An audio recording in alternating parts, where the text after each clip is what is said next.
First up at UFC Vegas 44, we have Luis Smolka versus Vince Morales. Luis Smolka, 17-7 overall, 3-2 in his last 5, alternating wins and losses. Vince Morales, 10-5 overall, 2-3 in his last 5, coming off a solid win over Draco Rodriguez. Luis Smolka has a deceiving record because if you dig into his losses, they're against really good guys. His 2 most recent losses are submissions to Casey Kenny and Matt Schnell. He primarily is a striker, but has clean boxing, a solid pace, and great footwork. He's honestly similar to Clay Guida, who we're going to break down a little later, in that his feet are always moving. He's got a decent 4-3 striking differential and averages a surprising 2 takedowns per fight. And I say surprising because everybody's got him pegged as a striker. You dig in a little deeper, you watch some of these fights, you look at the stats, and you realize he works in his grappling really, really well. Vince Morales, a decent striker. He has okay boxing, but he makes up for any of his technical gaps with forward pressure and volume.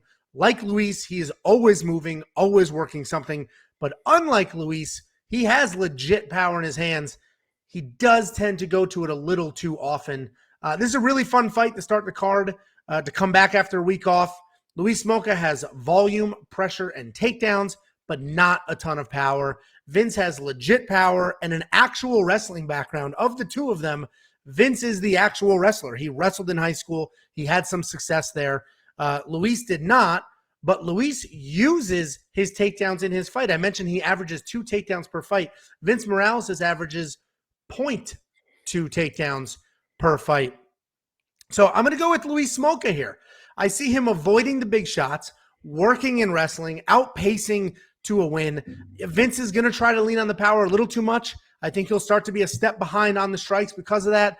And honestly, even if Vince connects with his power, Luis has an incredible chin, and I think he'll just push through, keep up the pace, stick and move, make it work, wrestle, ride out a win. What do you think, Jakey? Yeah, my Hawaiians, baby. We finally got another Hawaiian on the card. I love my Hawaiians. They're tough. You mentioned the guy's never been finished.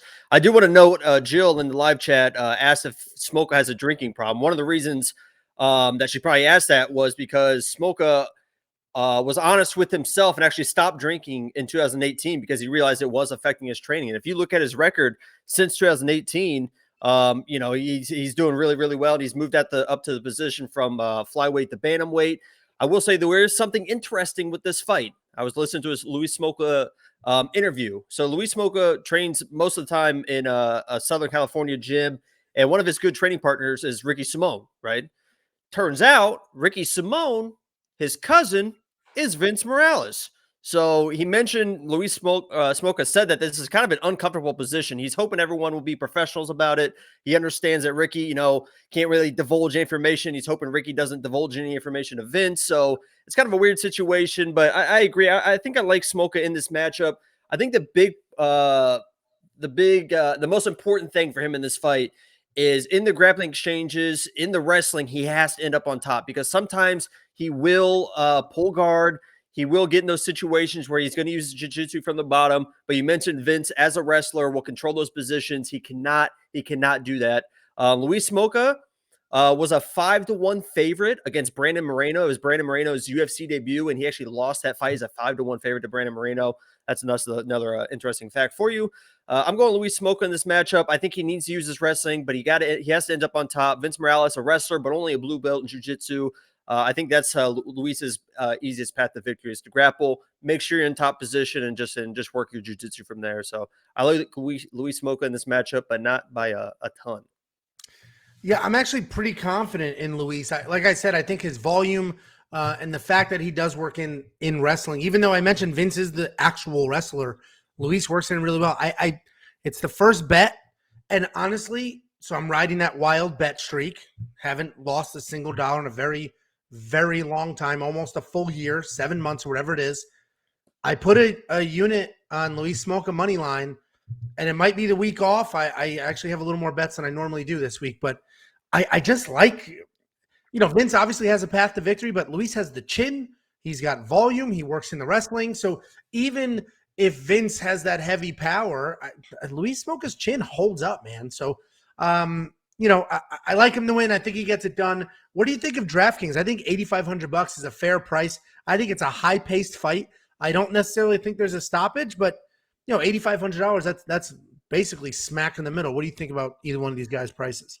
I could see Smolka getting a sub win, so $8,500 is definitely interesting. The only thing I'm worried about, like I said, is Vince's wrestling, because Luis doesn't really defend takedowns, right? Because he's comfortable on the ground. So if you start shooting at his legs, sometimes he'll just try and grab your neck, and then all of a sudden you're getting controlled. So I don't love him at $8,500, but I could see chasing some points there. Yeah, I'll have to see. It's a 14 fight card right now. They just added a fight, so it'll end up being 15 when it's all said and done. So I'll see. I do like him to win. I have a 1 unit money line. I got it at minus 150, so I didn't get the best odds, but that line is moving. What do you think of the Monkey Knife Fight strike line? A lot of a lot of people have been asking what Monkey Knife Fight is, because we have a lot of new viewers every week. It's daily fantasy. They put up strike lines. You're just looking at them on the screen. These are live right now. You can go to wewantpicks.com/MKF, click sign up. Start to play Monkey Knife Fight. They'll give you a deposit match. Basically, there's strike lines, and you say more or less, and you could triple your money depending on what you play. I think this is a more and more. I do think they go at it. Both pretty good volume. 84 is a real high line, but I think it's more and more. What do you think? 100% agree. All right, more and more. wewantpicks.com/bets. Sign up for one of the 5 betting partners. Make a deposit. Reach out to me. Let me know, and I'll send you $50 as a thank you. It's literally that simple. We're just handing out money.